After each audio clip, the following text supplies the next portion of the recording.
Si on essaie de rester sur son métier sans changer en disant c'est les autres qui doivent changer et moi je continue, je crois que c'est un suicide aussi bien économique que social.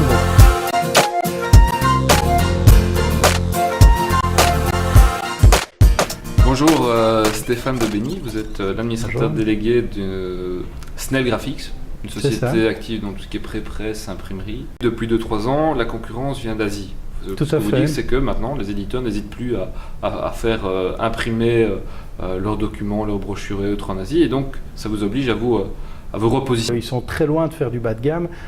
Aujourd'hui, ils sont équipés tout à fait comme nous, avec le même type de matériel, avec des main-d'œuvre beaucoup moins chères. Les fournisseurs de rotatives ou de systèmes d'impression ou de pré-presse allemands vendent en Chine, comme ils vendent en Belgique, en France, en Europe. Et donc, c'est là qu'il faut un peu se repositionner, essayer de trouver la parade à ça, notamment en étant plus réactif, en faisant des produits que eux ne sont pas nécessairement intéressés à faire, parce qu'ils ont quand même une artillerie souvent plus lourde, et ça s'adresse à des plus gros tirages et à des plus gros volumes, donc à des marges un peu inférieures. Donc nous, on essaye d'aller vraiment dans des niches qui ne sont pas encore attaquées. Quand on va en Asie, il faut avoir le temps 3 mois, de pouvoir, pour rapatrier les imprimés par container. Et donc, il faut qu'on soit beaucoup plus réactif.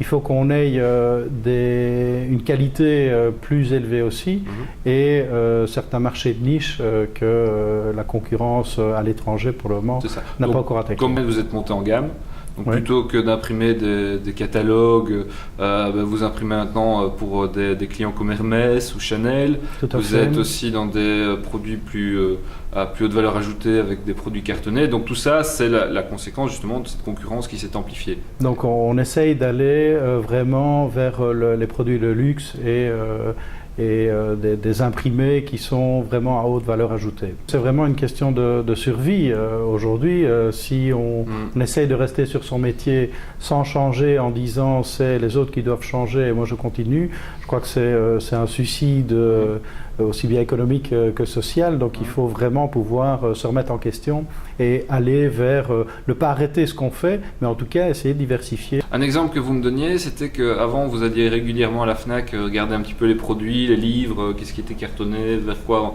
vous étiez allé un peu à l'imprimeur. Aujourd'hui, vous allez un peu moins à la FNAC, mais plus sur les forums. Tout à fait. Donc c'est vrai que j'aime toujours bien d'aller j'aime toujours bien d'aller dans les librairies, que ce soit à la FNAC ou ailleurs, mais c'est clair qu'aujourd'hui, le produit que l'on fait, il ne se retrouve pas que là. Moi, l'année passée, j'ai fait un petit tour d'Europe en passant par la Suède, en Roumanie, en Espagne, en France, en Hollande, etc.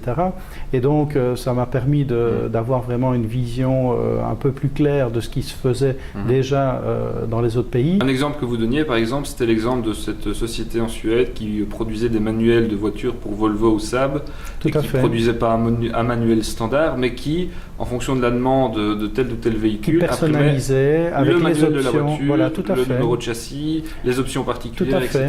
Et que fournissait finalement ces catalogues customisés. Clé en main, avec un identifiant pour chaque voiture. Chaque voiture avait son catalogue avec les options précises de la voiture en question. Donc c'est aussi une évolution vers laquelle un imprimeur, métier a priori relativement classique, va se diriger vraisemblablement. Tout à fait. La personnalisation, des plus petites quantités, mais en même temps des choses beaucoup plus